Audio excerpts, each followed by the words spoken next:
Hi friends, welcome back to my channel.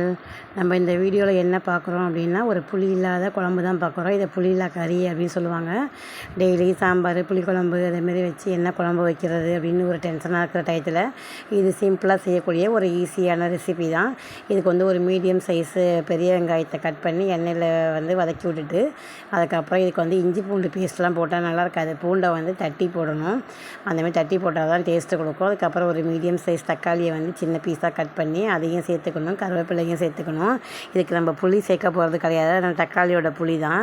இதை நல்லா வதக்கி விட்டுட்டு, எப்போதுமே நம்ம வெங்காயம் தக்காளி வந்து வதக்கும் போது கொஞ்சம் சால்ட்டு போட்டு வதக்கணும். அப்படின்னா அது நல்லா வதக்கி நல்லா வந்து இந்த பச்சை ஸ்மெல்லாம் போய் நல்லா சுருண்டு வரும். இந்த மாதிரி ஸ்டேஜில் வந்து நம்ம குழம்பு ரெடி பண்ண ஆரம்பிக்க வேண்டியதான். இந்த குழம்புக்கு வந்து எந்த விதமான காய்கறியுமே போட்டுக்கலாம்.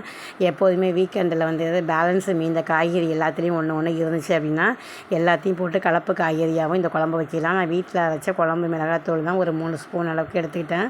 உங்களுக்கு காரத்துக்கு தகுந்த மாதிரி நீங்கள் என்ன மிளகாத்தூள் யூஸ் பண்ணுறீங்களோ அதை வந்து போட்டுக்கலாம். இதுக்கு வந்து காய்கறி அதுதான் இதுதான் வேணும் அப்படிங்கிற என்ன பேலன்ஸு வீட்டில் இருக்கோ எல்லா காய்கறியுமே இந்த குழம்புக்கு வந்து சூட் ஆகும். நான் இன்றைக்கி என்கிட்ட உருளைக்கிழங்கு கத்திரிக்காயும் இருந்தது, அதுதான் எடுத்துக்கிட்டேன். முருங்கைக்காய் போட்டால் கூட நல்லா டேஸ்ட்டாக இருக்கும். அது கொஞ்சம் பெரிய துண்டாக காயெல்லாம் கட் பண்ணி இந்த ஸ்டேஜில் வந்து இதை கலந்துக்க வேண்டியதுதான். இந்த குழம்பு கொஞ்சம் பேலன்ஸ் இருந்தால் கூட தோசைக்கு நல்லாயிருக்கும். நான் எப்போதுமே இந்த மதியானம் வச்சேன் அப்படின்னா தோசைக்கு பேலன்ஸ் இருந்தால் பசங்க நைட்டு வந்து இதை வந்து தொட்டுப்பாங்க. அவ்வளோதான். காயெல்லாம் சேர்த்துட்டு நல்லா வந்து உப்பு காரம் எல்லாம் கரெக்டாக இருக்கான்னு செக் பண்ணிவிட்டு ஒரு கொதிக்க வைக்க வேண்டியதுதான். இது மாதிரி கொதிச்சுட்டு இருக்கும்போதே நம்ம பக்கத்தில் வேறு ஏதாவது வேலை பார்க்கலாம். எப்போதுமே நான் வந்து வீக்லி ஒன்ஸ் வந்து இந்த குழம்பு வைப்பேன். இதுக்கு வந்து தேங்காவும் கொஞ்சம் வந்து சோம்பும் அரைச்சி லாஸ்ட்டாக கொஞ்சம் சேர்த்தோம் அப்படின்னா ஃபைனலாக கொஞ்சம் திக்னஸும் கொடுக்கும், கொஞ்சம் நல்லா டேஸ்ட்டாகவும் கொடுக்கும். இப்போ பாருங்கள், காயெல்லாம் வெந்து குழம்பு ரெடி ஆகிடுச்சு. இறக்குறதுக்கு முன்னாடி ஒரு 5 மினிட்ஸ்க்கு முன்னாடி இந்த தேங்காய் அரைச்ச விழுதை வந்து அது கூட சேர்த்துக்க வேண்டியதான். எப்போதுமே நம்ம தேங்காய் பால் இதை மாதிரிலாம் சேர்த்துக்கிட்டோம் அப்படின்னா அது முன்னாடியே சேர்த்தோம்னா ஒரு மாதிரி திரியாகிடும். நம்ம குழம்பு ரெடியானதுக்கு அப்புறம் இறக்கிறதுக்கு ஒரு 5 மினிட்ஸ் முன்னாடி சேர்த்தா தான் அந்த டேஸ்ட்டு நல்லாயிருக்கும். இங்கே பாருங்கள், குழம்பு ரெடி ஆகிடுச்சு.